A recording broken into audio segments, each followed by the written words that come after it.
Good morning, Michigan companies. Greetings to everybody, to exporters, trade and business experts. We're delighted that you could all join us today for our webinar on international online marketing and the Michigan Online Global Programs and Grants. We've got a lot to talk about, and we're delighted that you could all join us. So now that we're just waiting for the last registrants to log on, maybe we start with some introductions. So I'm start myself, actually. My name is Susanna Hardy. I'm Chief Content Officer at IBT Online.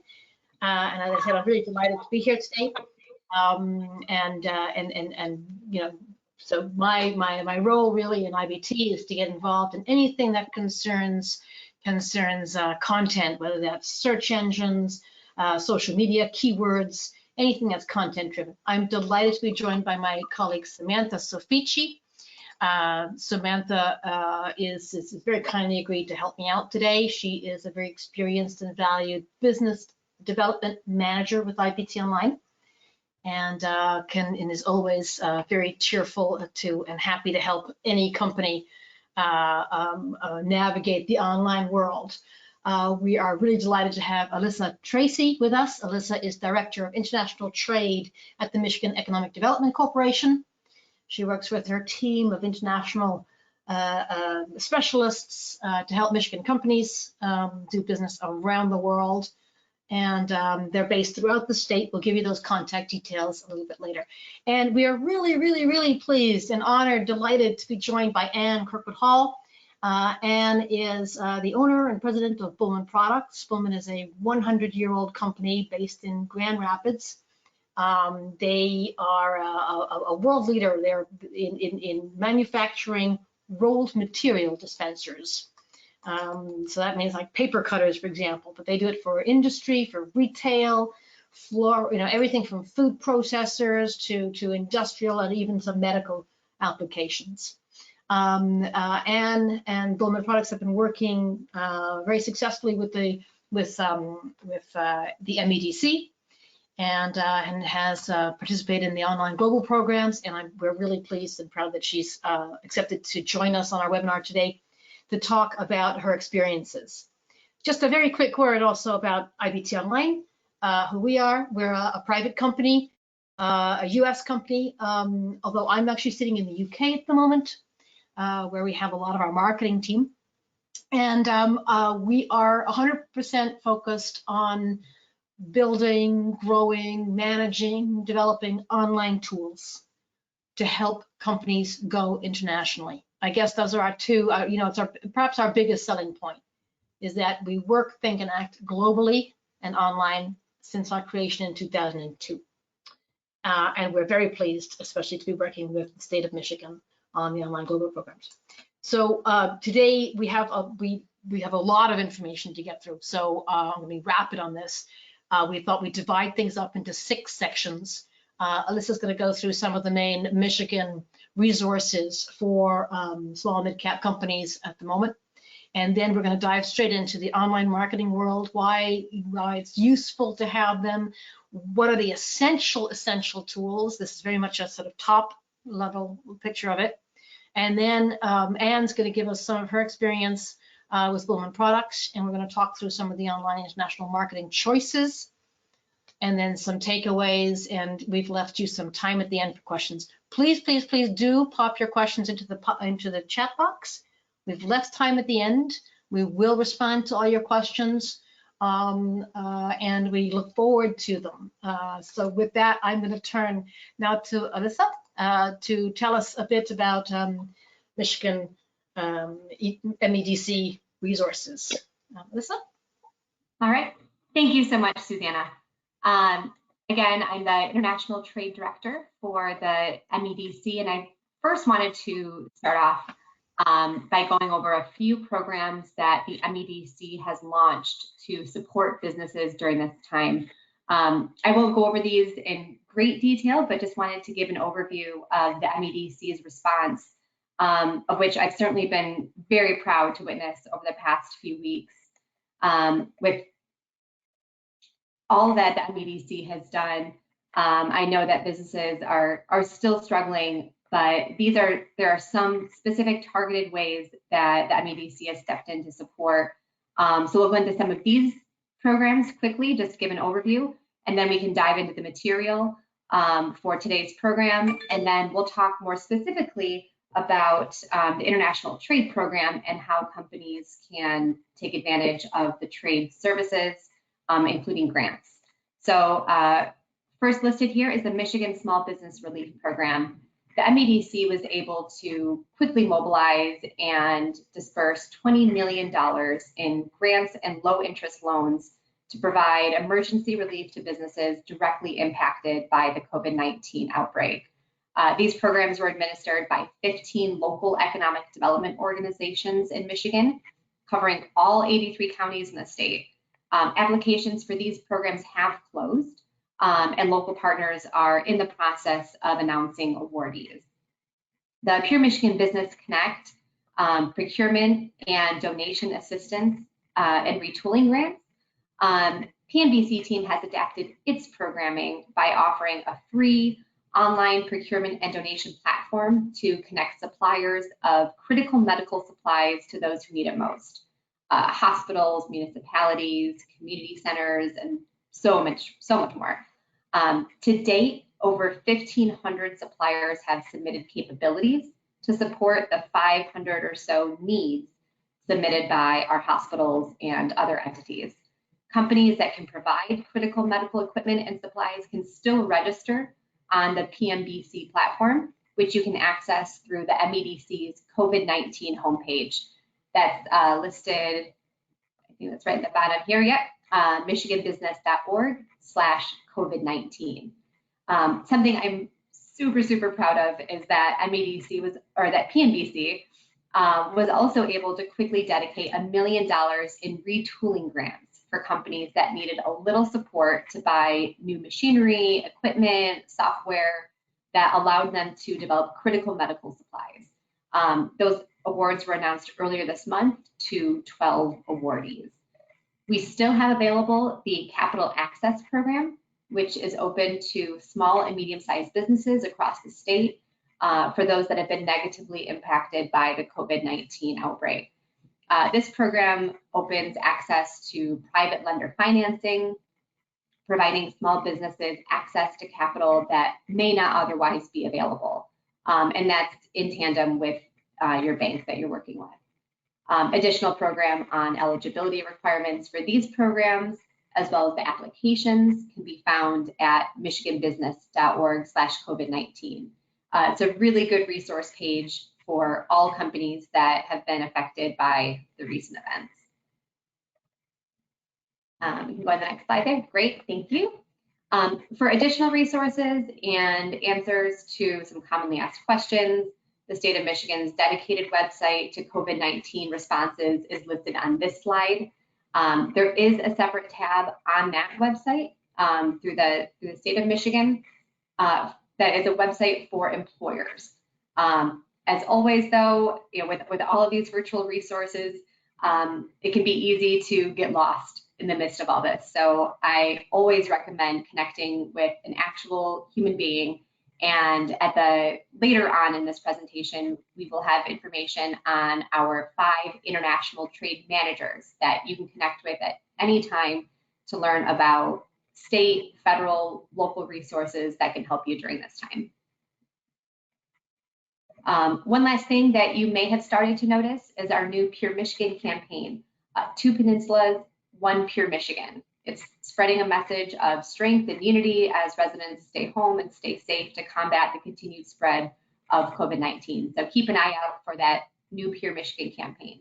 And with that, I will hand it back over to Susanna to dive into the heart of today's discussion topics. Alyssa, thank you so much. Fantastic resources for Michigan companies, and we absolutely fantastic that the state is providing all this, and that companies are reacting and taking advantage of it. It's really great. Right, we want to dive right in because we've got a lot to talk about. I'm going to give a very brief summary of some of the things we touched upon on our last webinar. We gave a webinar 2 weeks ago about website localization, and the online world and business development tools for regards to website. This is a really quick summary, but also a little bit of an expansion on some of the main themes from that webinar. If you have an interest in that webinar, there's a recording that we can send to you. I've just got a question in. Yes, we can send you that webinar link, as we will do so right after this webinar. So first of all, the online world. What are we talking about when we're talking about the globe in online? Now, these are numbers that were compiled by our good friends Hootsuite in December 2019. So 4.5 billion people already using the internet. That's 60% of the world using the internet. And they use it for an average of 6 hours and 45 minutes a day. These numbers are been blown out of the water in the last 3 months. COVID-19 has had a pretty significant impact on this, not least the amount of time spent. But already those numbers that you have, I mean, I don't have the actual final numbers for the end of April, but they're being compiled now, but they're certainly higher than this, significantly higher, where you can get indications that the time spent is well above 7 hours per day. So average of 7 hours a day, 60% of the world is online. And what are they doing? They're communicating, talking. So 4.5 billion are online, 3.8 billion are on social media across the world. So again, you know, a major sort of, you know, number to keep in mind when we're talking about online marketing and how to affect and how to approach and connect with people. And I wanted to share this slide here with you, which shows you, again, you're going to get a copy of this so you can look at this slide in detail. But I wanted to, it stuns me actually, because the worldwide average of penetration rate for social media is 49%. So 50% of the world is, you know, involved in social media at any one time. The US, by the way, is at 70%. 70% of the US is connected to social media. Now, 70% is nowhere near the top in the world. You know, a lot of countries, from Saudi Arabia to Malaysia, Hong Kong, Argentina, Taiwan, they're all way above that. So again, this very, very strong message that the world is online and on social media and on internet, online marketing. And again, just this slide here just shows you, I mean, one of the things, again, that just I find amazing is the average amount of time per day spent using social media, 2.5 hours, pretty well. 2.5 hours spent on social media per day. And again, those numbers have significantly increased in the last 3 months, as one can imagine. So that's the first message, that the world is online. And the next message is that all online activity is customer centric, puts the customer, the searcher, at the center and at the command post. So anything that's happening online, anything that you're doing online, you are trying to attract the attention of someone out there. And it's not because you're posting that they will listen. They will listen if you are relevant to them, if they think that you are relevant. So it's not good enough to we can go and tap on their door. The point about the internet is that they open the door to you or not. It's their choice in the end. And so everything involved in the internet is customer centric, whether that's involved in a website, and that means a localized website, or online marketing. You have to serve it the way the customer, your prospect, or your existing client wants it, when they want it, how they want it, and it always has to be relevant to them. And I think one of the easiest ways, and again, I explained this a little bit in our previous webinar, one of the easiest ways I have to explain this really is that search engines, the thing you use to get onto the internet and rank and control and make sense out of the internet, they are all localized. So don't think of Google as one mammoth company that is across the world. Yes, it has the largest search engine in the world. 65% market share in the US, and 90% share in Europe. But the Google in the UK is different from Google in the US. Same language, different results. Because, and Google in Germany is different again. Because Google figures the guy searching in Germany doesn't find your website or your message, your online marketing message, relevant to that German prospect. If it's in English, if it's hosted in America, if it's got Michigan references to it, if it's not in metric but in standard. So there's a lot of things that go into making something localized. And again, we explored that quite a bit in our previous webinar, but I just want to make that point again.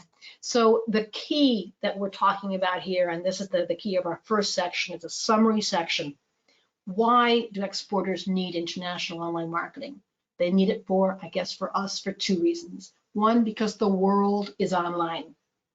So anybody looking for you and wanting to communicate with you will search online for you. And I don't think that's a bad thing. If you're a small mid-cap company, this is actually good news. This is not bad news, it's good news. Because now you can really look and see and you know where your prospects are, you know where your clients are, you know where your suppliers, your future employees are. They're all online. So you can use tools such as websites and online marketing to access them and to form a relationship with them. The next thing that we want to talk about, besides the fact that the world is online, is that the COVID-19, I don't want to spend a lot of time on this, but COVID-19 has made online tools more important than ever. And to prepare for the rebound, we will argue, we hope convincingly to you, we will argue that using online business development tools like your website, like online marketing, will help you prepare for that rebound. Right, just to make sure you're all there, I'm actually going to launch a quick poll. So this is a poll just to ask you, what are your top markets? What are your top markets today? When you're looking out, what are your top target markets? And I'm sorry, there's not more choice in this. I was only given 5 choices to say, you can use Canada, Latin America, Europe, Asia Pacific, or other. And other being of this massive sort of, the rest of the world. Sorry, there's only 5, so there you go. But I can give you some feedback. I was right to signal out Canada. A lot of you are very interested in Canada. I can imagine that from being in Michigan. A lot of you are very interested in Europe as well. So pleased to see that, and indeed into Latin America. So those are the top 3 that we're getting responses from. Thank you all for putting in those responses. We're going to have a couple of other polls as well later on, but thank you all for submitting your responses on that. Right, now let's go back to and talk a little bit about online international marketing essentials. What are the essentials you need for online marketing? And I guess for us, they really, your online development tools, there's really only 2. Everything's a subset of these 2. There's your website and online marketing. Website, we talked about that in our previous webinar. Now let's talk about online marketing. Everything that we're going to talk about are subsets of those 2 big halves of the whole. And I guess it used to be okay. Even a couple of years ago, it was fine just to have a good website and to have like 1 blog a year and have good keyword research, and there you were, top of the heap within the year, no problem at all. But a blog a year and a very, very light online marketing just no longer really cuts it. Everybody's got a website these days. My 14-year-old is building their own websites. Everybody's got a website. So you really have to do more to make sure you're sticking out of the crowd. You need regular online marketing, like structured social media outreach campaigns, to make sure that you are found and doing business and understood. This applies to prospects, especially to international business. It also applies to your existing client base and domestically. But if you're looking to go internationally, it really becomes important.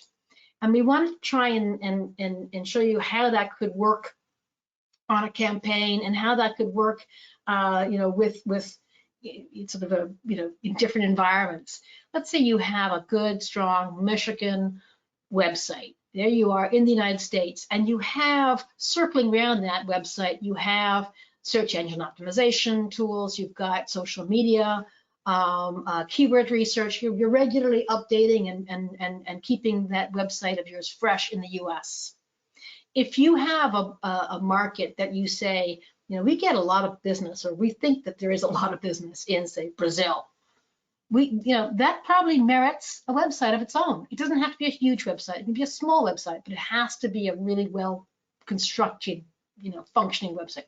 So build a little localized website in Brazil in order to connect with the Brazilians, and then have that SEO, that social media, the marketing, social media marketing, all orientated around the Brazil website. Same with France, in this example, they can connect back to your US main website and interact with it. There's nothing stopping that. In fact, it helps your US website. It doesn't detract from it. So this sort of, this environment of saying we can spread out and choose our target markets, the ones where we think are really important to us longer term, where we know we need to have a stronger presence. And there we replicate, even if it's in a much smaller view, replicate some of the work we're doing on our domestic market.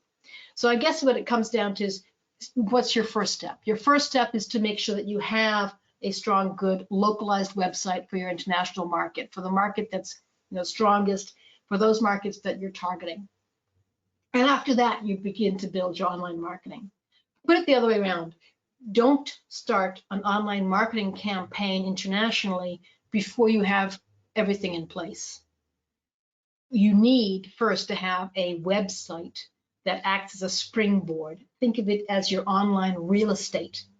That way, you allow your buyer persona to be identified, your buyer's persona journey, all those things that they can delineate for you, and so that they will find you when they want to find you, how they want to find you when you start your online marketing. So this all eventually builds up the trust that you need for that buyer's journey before that they before they will actually do business with you. Now, before we talk about a buyer's journey in particular, let's talk about a buyer persona. And how do you define a buyer's persona? And for that, I'm going to ask Samantha. Samantha, why don't you take us and have a look at the buyer's persona? Yeah, thank you, Susanna. So as HubSpot themselves define it, a buyer persona is a semi-fictional representation of your ideal customer based on market research and real data about your existing customers. A buyer persona is really important, and it allows you to make sure that you're always reaching the right person at the right time with the right message, saving yourself and your company a ton of time and resources. What's important to keep in mind about a buyer persona is that you can and you should have different buyer personas for different countries, maybe for different verticals in your business. And this is especially true for your international buyer personas, because your domestic buyer persona is most likely going to have a different language that they're comfortable with, different lifestyle, different age group, and maybe even different buyer habits. So looking at the next slide, but before we get into international buyer personas, here is a great example of a domestic buyer persona from Zipcar. Their mission statement even includes who their main target market is. And if you look at it, it's urban, it's educated, it's tech savvy, it's environmentally conscious. I mean, the Instagram post that you see on the right is a perfect representation of who their buyer persona is. It is completely on point. And now diving into your international buyer persona. So especially in the times that we're in today, international buyer personas can differ from your domestic persona. On this slide, there are a few questions that you should ask yourself, like, are there multiple buyer personas for my export markets? How do they find me? What do they care about? And L'Oreal is a frequently cited company for how spot on they are with their international marketing. And if you look at this picture and the text, it's L'Oreal assuring its US stylists that they're committed to support them while we're socially distancing ourselves. And the majority of because the majority of stylists are closed. This is reflective of how important L'Oreal knows that their buyer persona is most likely a small business owner or works for a small business, and support for SMEs is what really matters in the US right now. Another example is L'Oreal in Australia. And this message is completely different. There is no mention of COVID-19 or coronavirus or social distancing, but instead a focus on the climate. And this is most likely due to the horrible fires that Australia suffered just a few months ago, even though it feels like a few years ago at this point. But that is what matters to them right now. It's climate. And then in the last example, L'Oreal Brazil is demonstrating to their Brazilian consumers that they're doing their part to help the people of Brazil by producing hand sanitizer, something that they don't typically produce. So they're helping their buyer persona in this difficult time. So in these examples, you can see that each buyer persona is clearly different and their messaging is respectful of that. Thanks, Samantha. Really a very succinct and very, I think, clear way of defining a buyer persona.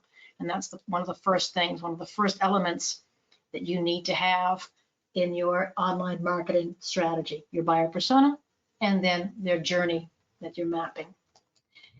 Let's get back to some of those essentials that we talked about. We said, you know, the online international marketing essentials. There's this notion of organic search. Organic search, just for those who are new to marketing, organic search means basically that you're not paying for it.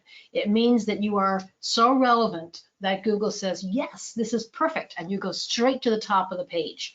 You know, you respond exactly to that query, to that question, and you know, so it's free for you, or it looks free anyway. And you are a recognized authority. And the point is, getting there and doing that is not easy at all. We said it's free in the sense that you're not paying Google to get there. It is hard, though, and it does require quite a lot of expertise and time and content and curation and optimization and localization and so on. So it's a continuous work to get there and to get it right. It is, however, the sort of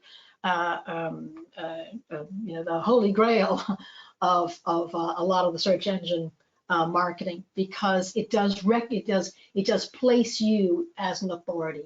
Everybody knows when you go, I mean, you know, me like everybody else, if I go on to Google or whatever search engine I'm using and I type in whatever it is, I'm going to look at the first page only. And I'm really only going to look at the first couple of ones that I see. And that's applied to B2C and B2B. So, you know, your goal is to get that first couple of ones. And in order to do that, you have to be relevant for the local audience. So again, my example of saying, you know, if you have a German prospect, you need to be relevant to that German prospect, according to Google. It's customer centric. And the other point is that the keywords used become incredibly important. This is just an example of a keyword difference between Portugal and Brazil. So, you know, trem in Brazil and comboio in Portugal. So if you're using the wrong keyword, you really are, you know, tying your hands behind your back. If you're using the word trem and you're targeting Portugal, 2% of people on the internet will look for you. So, you know, make sure your keywords are correct, and absolutely, that's one of the main things. And the point about keywords as well is that you need to research them regularly and refresh them regularly. They change frequently over time. So same language, same search engine, Google, different keywords, therefore different Google ad campaigns. That's the main point I have about that slide. So apart from the organic, you could also go into paid advertisement, search engine marketing. This is basically when you pay Google to be on top. And so, you know, in this case, Toyota Bristol worked very, very hard to get here in the used car section of Google, but other people have paid to be even further up there. Nevertheless, you know, it is worth having Google, it doesn't, looking at it, the user knows that you're not the authority. You didn't earn that place.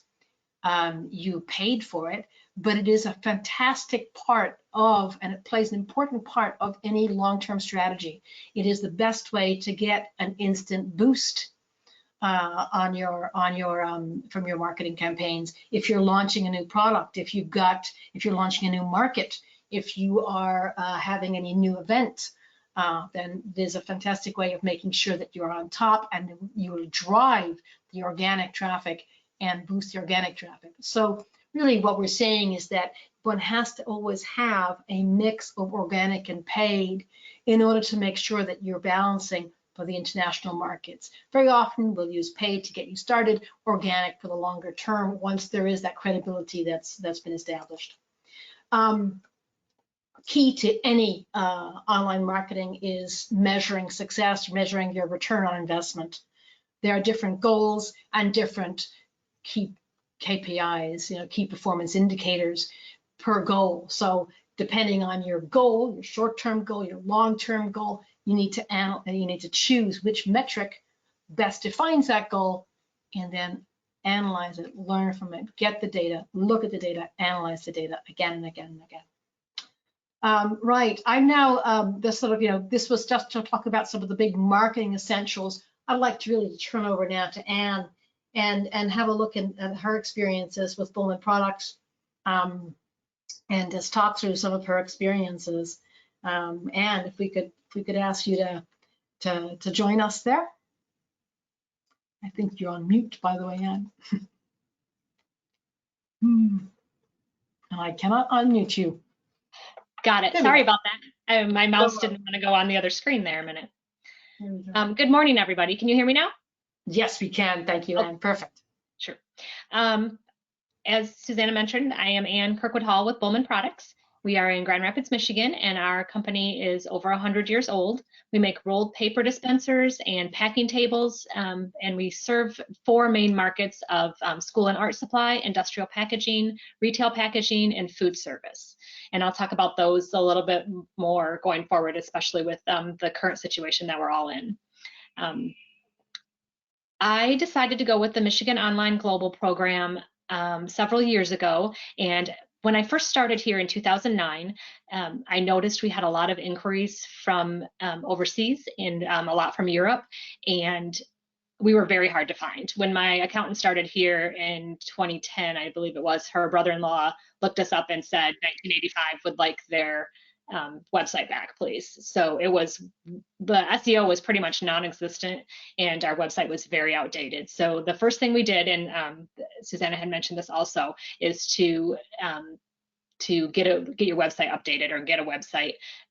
That's probably the first key thing. So we were working on that, and then I traveled, I believe it was to Los Angeles for a US Commercial Services show conference about doing business in Europe. And I was in my last session of the day, and they were talking about you have to be able to be found and find distributors and stuff in the European markets. And I raised my hand and said, I don't know how to do that. That's something that I need help with. And John Worthington of IBT Partners was sitting right behind me, and he said, I have to catch a flight, but I can definitely help you with this. And so we met then just by chance that he was sitting right behind me and hadn't taken off yet. And I started working with them then. One thing I will say about IBT Partners is they are amazing. I've told them before, they must be in the top 3 vendors that I use. You get monthly reports, they go through everything with you and really work with you on the decision-making process and research that you're going to need to do online global marketing. The reason that we chose the countries that we did was because of the interest that I was getting was coming mostly from Europe. So we looked at the different markets and did some research and decided that the UK and Germany were the most similar to the United States. And we had been selling to Canada for 30 years. So that market was already established. That's one thing that you'll hear, I believe, too, as you work through this process. If you don't already sell to Canada, that one's the easiest. They're the most similar to us probably, and they're close for being in Michigan. So that helps a lot on that aspect. Helps a lot on shipping costs, which is probably one of the bigger problems we have with our other exports, is the cost to ship a paper cutter. It sometimes can exceed the cost of the paper cutter itself. So let's see. So yeah, that's why we chose those markets to get started. Those were the first ones we picked. And then as we expanded, we looked at other things. And one reason I picked China, I actually went on the state trade mission through the MEDC with Governor Snyder several years ago to China. And China's basically where paper was invented. So there's a lot of paper products there. So it makes sense that we would try to get into that market as well. And so we added, we used the mini sites for China and our Spanish site as well, our Hispanic site. And that was, I believe it was like a $3,000 grant through the MEDC. Someone can probably clarify that for me. I believe there's another opportunity to do some of those as well. So we used the STEP grant for several years to help fund 50% of our websites and 50% of my travel to different trade shows and on the state trade missions as well. So there's a lot of, on top of the online marketing, there's a lot of other opportunities through the state of Michigan that can help you with your export goals.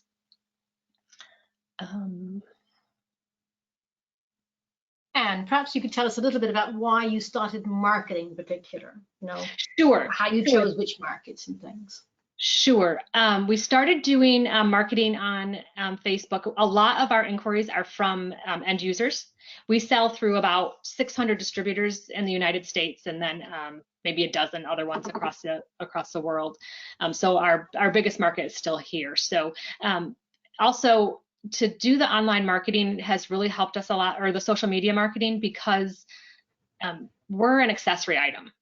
It's kind of boring. It's a boring product line, but the paper's really fun. Everybody likes gift wrap and school and art supply, crafts, that type of thing. And then right now with the COVID-19 and the safety for food service, we have seen a huge surge in the past month in our orders for a particular, it's our standard all-in-one cutter, but and that's the wrapping of food for takeout before it goes out. So just things there that we can really hit on. And that it's as Susanna mentioned, so many people are online right now. If you have marketing dollars, I think that I can't see why you wouldn't put it into social media and other online marketing, because everybody is online. Everybody is bored, and that's where they're looking for entertainment or other opportunities as well. So that is a great place to go for that. As far as the different blog posts went, I really worked a lot with IBT on how to set those up, and also the scheduling of them. So the seasons and the holidays, Mother's Day is a really good example. It is not in May in the UK. So you need a different marketing, social media marketing campaign for Mother's Day in particular in that market, as opposed to what you would see here. And also for what I do, because stores start to buy gift wrap well before December 25th for Christmas. So we start marketing our dispensers and our blogs well before that, when people would be buying like September, October for those different holidays when we do the social media marketing. And then just because I mentioned like the fun part of our product line, which is the paper, and which isn't our product line, but it's what we service, and Instagram and Facebook and Pinterest, those are great places, and Twitter for photographs and fun things like that. So that just gets that interest going there too. And then little video clips you'll see on the screen there too. That's a small video of me showing how to tear paper on our standard all-in-one cutter, which is, once you know how to do it, it's pretty easy, but sometimes it's a little bit tricky to figure out how to get that done. So our website also has videos on how to use all of our products.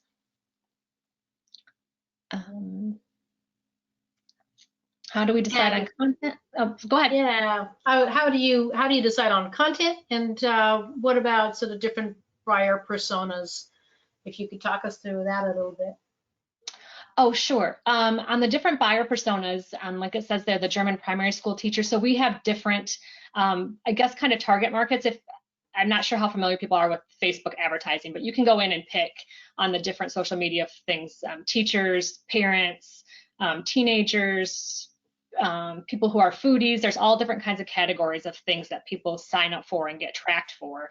And so we focus, because it's school and art supplies, we focus a lot towards elementary school teachers.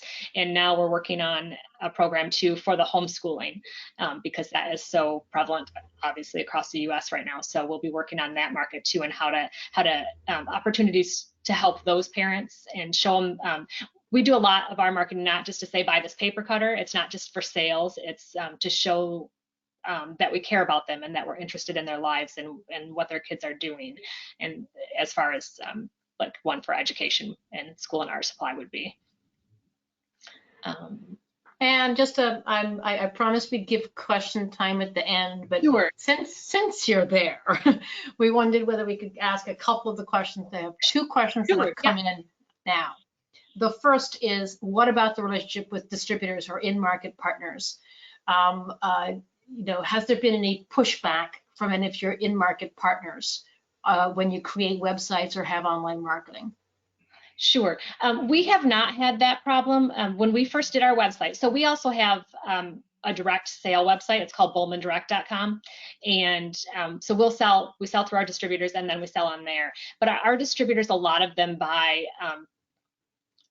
say we have, I don't know, 100 different products. They might buy 20 of them. They buy what goes with the material, the rolled material that they sell. So they don't carry everything. So some things get missed, and some things just aren't a high quantity. Not everybody has a 40-inch diameter roll of paper that they need to wrap something in. So we don't sell as many of those. So we sell a lot of that kind of stuff and replacement parts on our direct website. But when we set up our direct website, we did a lot of research to see what our distributors were charging for our products, and we didn't undercut them.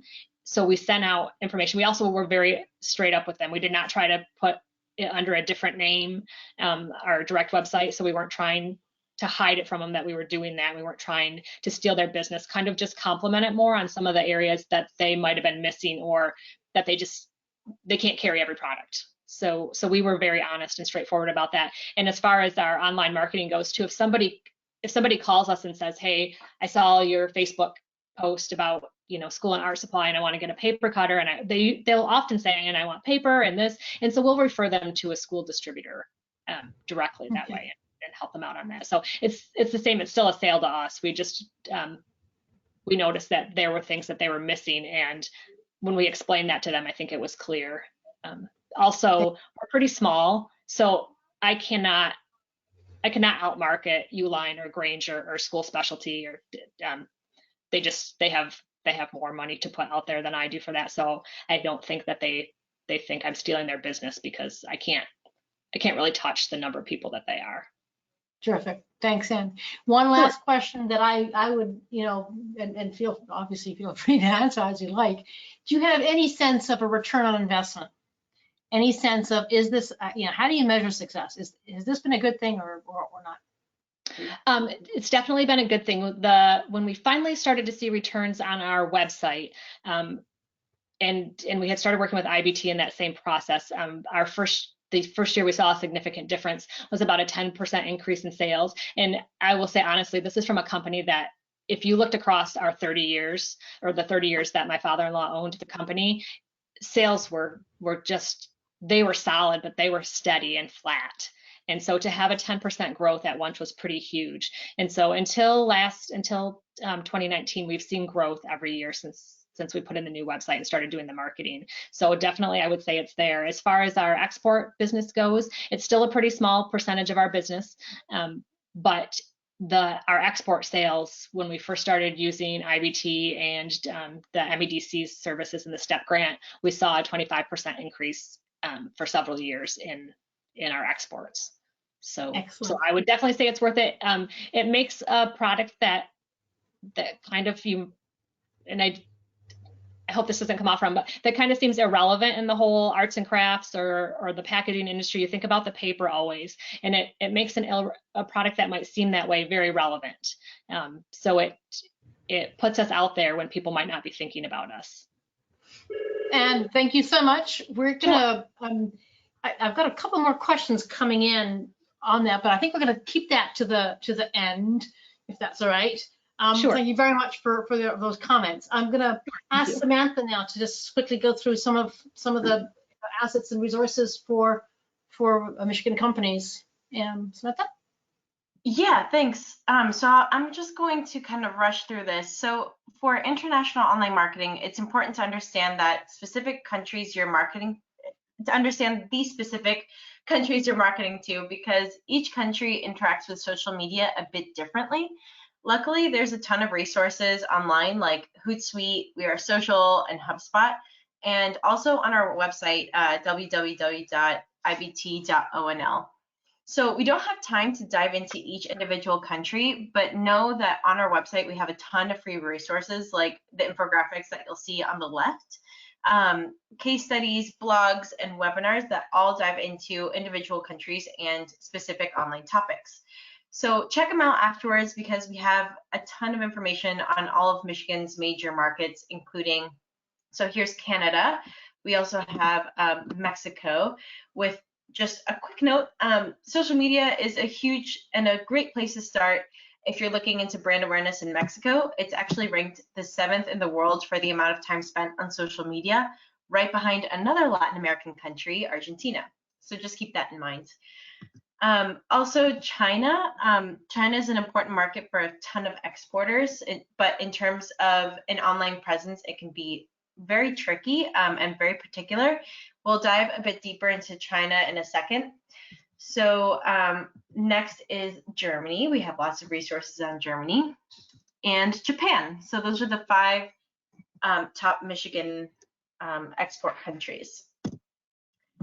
So going into a little bit about the specific platforms, not only do you have to understand the specific country, but also the platform.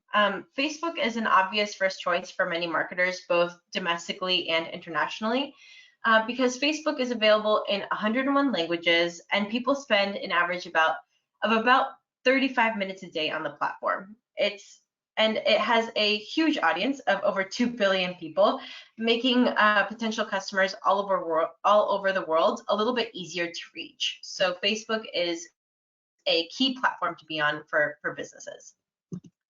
Next is YouTube. YouTube is another huge social media platform that marketers absolutely need to use, regardless of whether you're B2B or B2C. Something that a lot of people don't realize is how easy and important it is to use videos for your business, both domestically and internationally. I mean, look at those stats.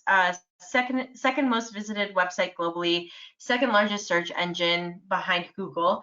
80% of views are outside of the US. It's available in 91 countries and 76 languages, and yet only 9% of small businesses use it. And nowadays with iPhones, you don't need a huge production to make an impactful video. You don't need a huge budget either. So once you have a video you're happy with, just translate it, put some subtitles on the bottom, and boom, you can reach an even larger audience on YouTube. So if you take anything away from this presentation, is to please use video. Next is LinkedIn. So as many of you know, LinkedIn is important for professionals to connect throughout the US, but please don't discount it for international marketing as well. The largest user base behind the US is India, China, Brazil, the UK, and France. And it's 3 times more effective than Facebook and Twitter for lead generation, especially for B2B. And just a quick note, remember that even if you are B2B, you are still speaking to people on the other side with very similar buying practices that you do. So make sure you use LinkedIn to get to know your potential customers. Next is Instagram. And you might be wondering if Instagram is the right social media platform for your business. And the answer is usually yes. Instagram is a great choice for business today because businesses need to reach and interact with potential clients, and Instagram is the ideal platform because over 80% of all Instagram users are following at least one business account. And Instagram has the highest engagement rate of all social media platforms with over 95 million posts and about 4.2 billion likes per day. Instagram users are active, spending about 53 minutes a day on the app. I mean, I know I have a 20-minute limit per day, and it's really, really rare that I don't actually hit that cap. But Instagram is not only a platform to create brand awareness or engagement, but with the right posts and the ads, it can also increase purchases. 48% of all Instagram users said that they have made a purchase because of a brand's video that they watched on the platform.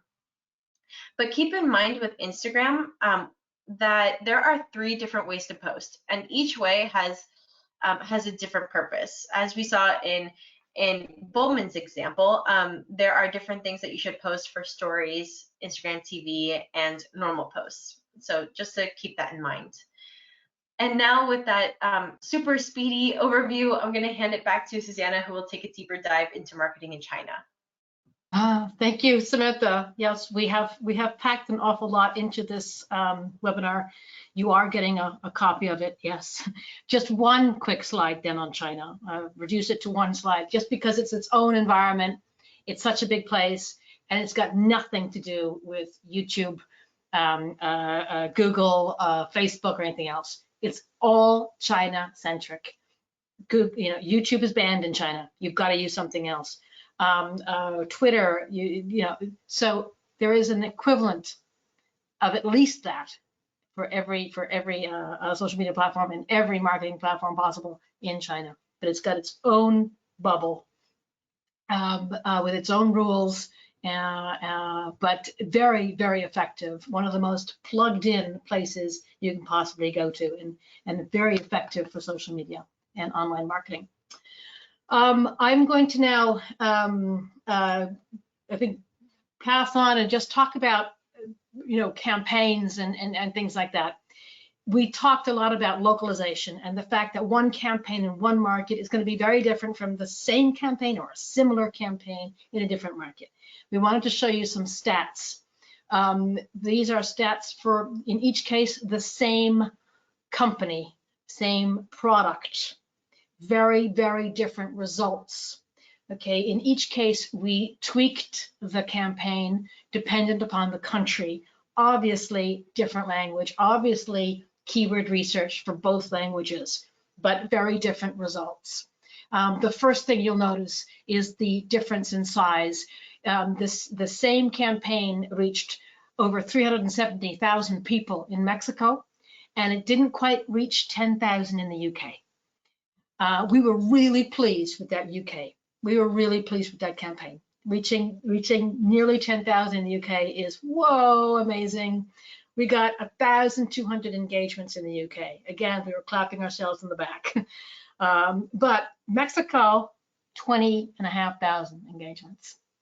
Very different. A very, very similar campaign, tweaked for the individual and localized for each market, same product, same platform in each case. So there you have 2 things like that and contrasting. Let's dive deeper into those analytics a little bit. Here's another way of putting it, perhaps a more important way of putting it, because this shows you in the blue and the red on both of these charts, bar charts, shows you basically the engagement levels. That's, how many people looked at this, how many people opened it up, how many people shared it, liked it, responded to it. So it's basically your engagement with it. It's pretty, those are really nice numbers for Mexico again. And that's over a year. You can see that over 1 year, we've increased it month by month as we gain traction and so on. Same thing for the UK, but on a much more modest scale. The important thing is the conversions. And here, the conversions are the yellow and the green. Conversions are client or people who actually go on that, interact and say, hey, where can I buy this? Or where's my looking up the user guide. So they want to buy this. So that green and yellow column are really important to watch as well. So you don't just want the level of engagement, you want the level of conversion on both sides. And you'll note that these are very different, Mexico to the UK. But you need that high level of engagement in Mexico in order to get that level of conversion in Mexico. In the UK, it's a different metrics because there's a different audience. So again, you're getting very strong engagement, not so many, sessions on it. In Mexico, everybody's reacting to it, but you're getting, proportionally lower. You're still getting good conversions. So it's a very different thing. And that's an example we wanted to give you of a successful campaign in each market. We were pleased with it, but heavens, they look very different, don't they? So just letting some of the online marketing best practices that we've talked about. And again, I'm going to sort of just leave you with that as a message as we go to our final part. And a couple of questions have also come in. Know your buyer persona, get a localized website, know your buyer's journey. Make sure you're choosing the right platform for the right markets. Look, analyze, keep learning. There you go. Preparing for the rebound. I'm not sure we have that much time to go over that because I do want to save some questions, but I just wanted to leave you with this chart.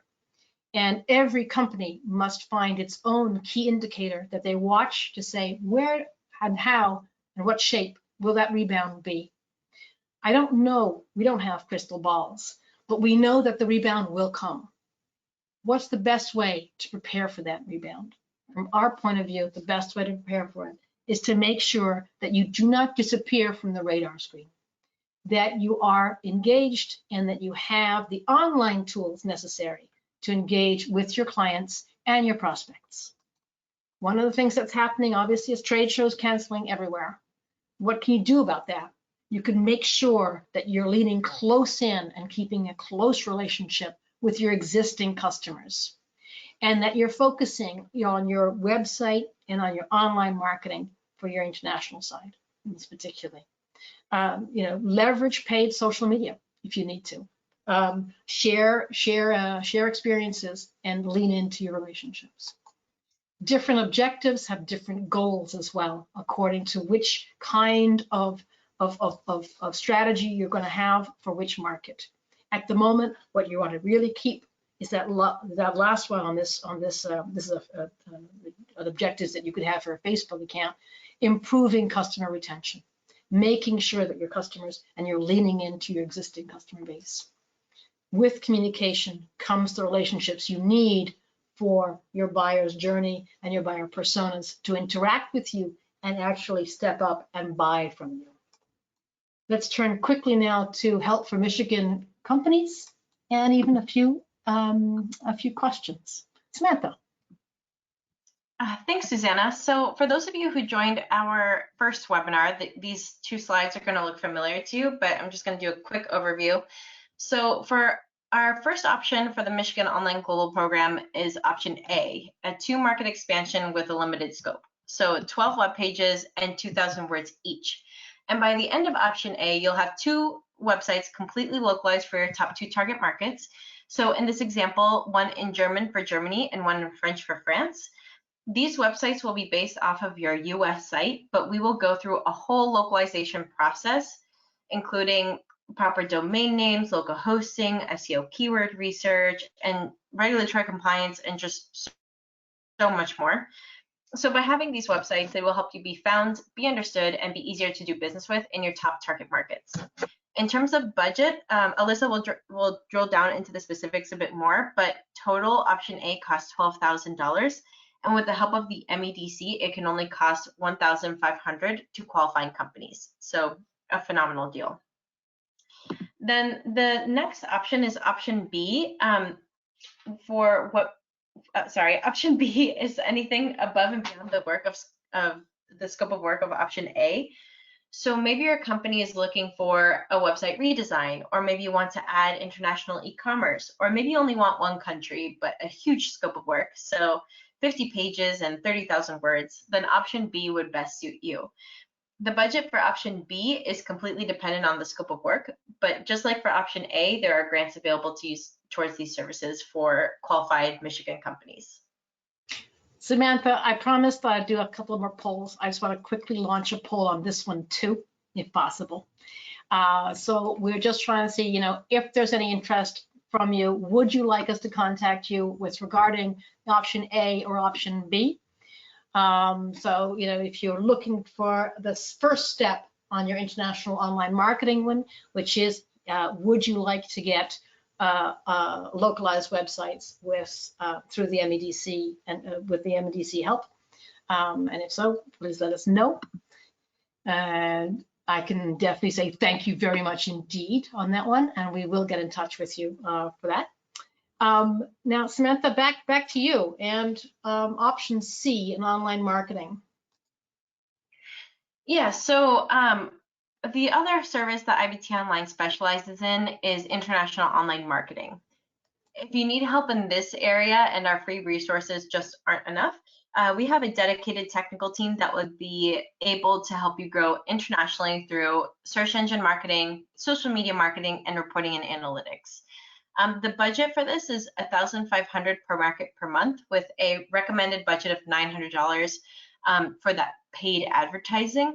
But there is a $3,000 reimbursement for eligible companies through the Michigan STEP grant.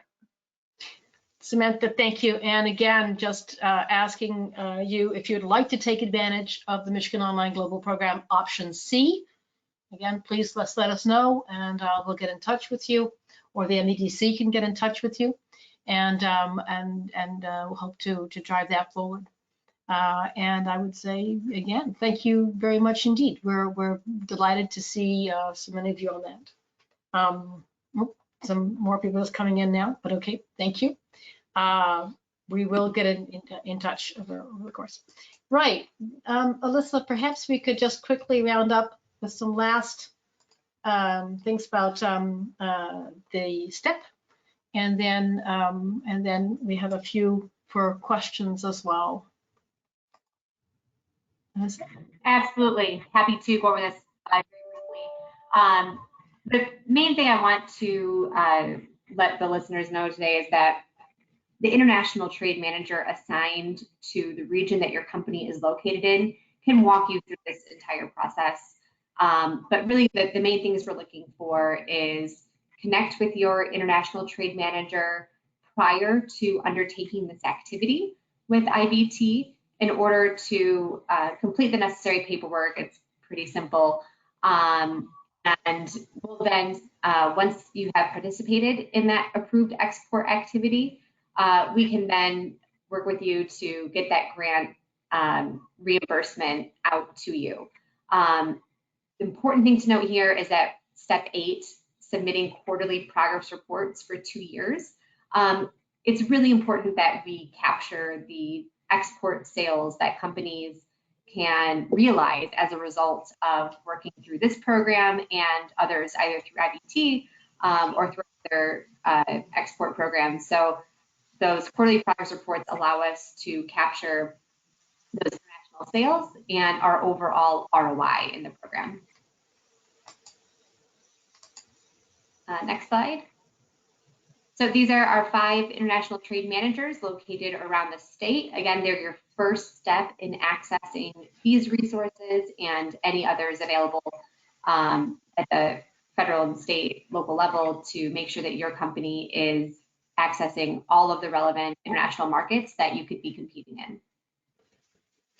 Alyssa, thank you so much. Yes, you will be all getting a copy of this slide deck, and that has all these contact details on it.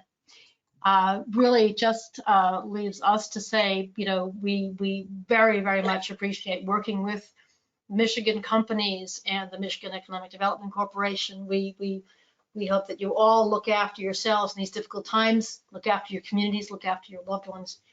And then I wanted to extend a huge thank you to Alyssa, and especially also to Anne from Bulman Products, and my colleague Samantha, of course. We do have quite a few questions. I'm going to save them mostly for, because we've run out of time a little bit, I will save them mostly for email responses. There are, I think, perhaps 1 or 2 that might be of interest. I guess one that I'm going to take right away with regards GDPR and digital compliance.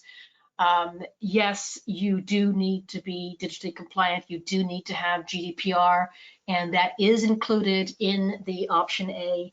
It is also included in any social media work that we do. and we can give you, in fact, a lot of training in-house and experience and help on becoming digitally compliant, particularly with GDPR in Europe. And as such, we're very happy and pleased to be doing that. Just another question, because we're getting about 3 or 4 questions on this about YouTube. Samantha mentioned how important YouTube is. YouTube actually has a pretty neat plugin that you can also do to have automatic some similar to a sort of a Google Translate for subtitles for keywords that you can plug in. That's a very good option for markets. It works extremely well in Latin America. And we would recommend YouTube and videos as a really great way of reaching and engaging audiences, and also a really cheap way as well, because you don't even have to do that much translation work or anything else. So it's very cost effective. The rest, I think we're going to call it. We've overstepped our time a little bit. Again, thank you all to Michigan. We will get back to you about your questions. And yes, you will get a recording of this on in your inbox. Please do check your inbox and even your junk box.